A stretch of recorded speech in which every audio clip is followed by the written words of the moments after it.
You guys say good morning to everyone. Good morning to everyone. Guinevere.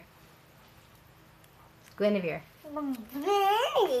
My dad, you pop. Okay, we're on John chapter 2. As you can tell, we're not eating breakfast right now. As I said in the previous video, my day got put off its normal schedule because Artorias ran away and things were a bit hectic this morning.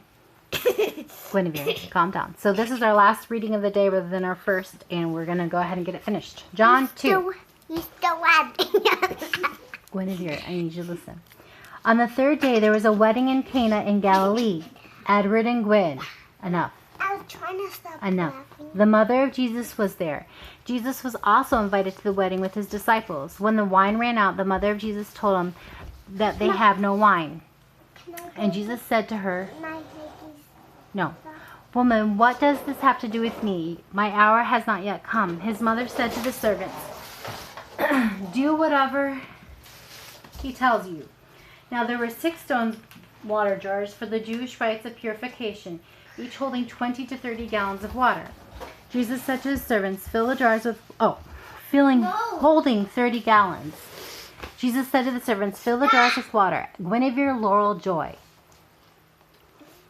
And they filled them up to the brim. And he said to them, "Now draw some out and take it to the master of the feast." So they took it. When the master of the feast tasted the water, it now became wine, and did not know where it had come from, though the servants who had drawn the water knew. The master of the feast called the bridegroom and said to him, "Everyone serves the good water first, and then the people have drunk freely, then the poor wine. But you serve the good wine first, and when the people have drunk freely, then the poor wine. But you have kept the good wine until now." This is the first of his signs Jesus did at Cana in Galilee, and manifested his glory, and his disciples believed in him. Henry. Yeah, I know. I will get her. I'm almost done. After this, he went to Capernaum with his mother and his brothers and his disciples, and they stayed there for a few days. The Passover of the Jews was at hand, and Jesus went up to Jerusalem.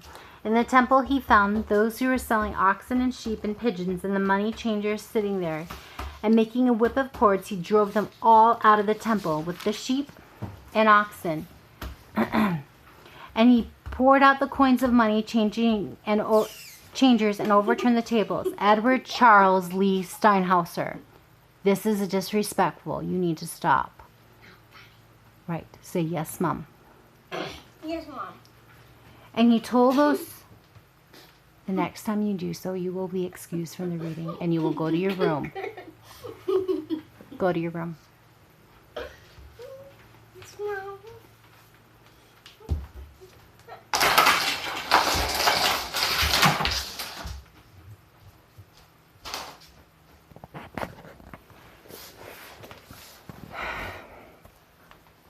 Take these things away. Do not make my Father's house of trade. His disciples remembered what was written, "Zeal for your house will consume me."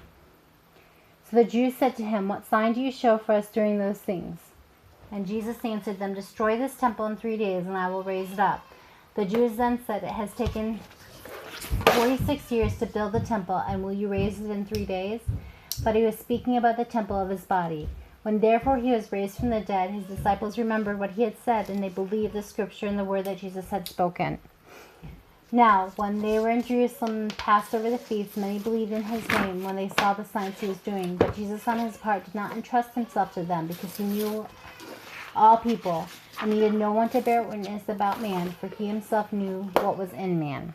All right, can you say goodbye, Guinevere? Goodbye. Can I watch this?